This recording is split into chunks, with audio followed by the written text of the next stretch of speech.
এমন কি তার কাছে আছে যে বস্তু দিলে পরে মাটি সন্তুষ্ট হবে এবং তাকে হাসর মাঠে ওঠার জন্য অনুমতি দেবে? এই বস্তুটা কি?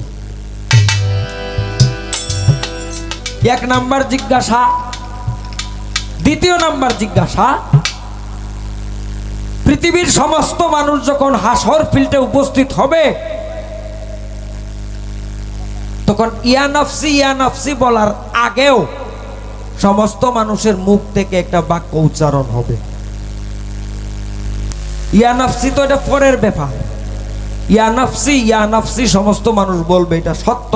কিন্তু কবর থেকে হাসর পিঠে উপস্থিত হওয়ার সঙ্গে সঙ্গে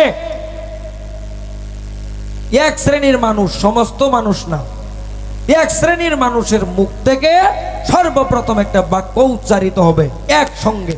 আমি আপনাকে জানতে চাই, আপনার কাছে জানতে চাই, এক শ্রেণীর মানুষের মুখ থেকে একসঙ্গে যে বাক্যটা উচ্চারিত হবে এই বাক্যটার বাংলা কি?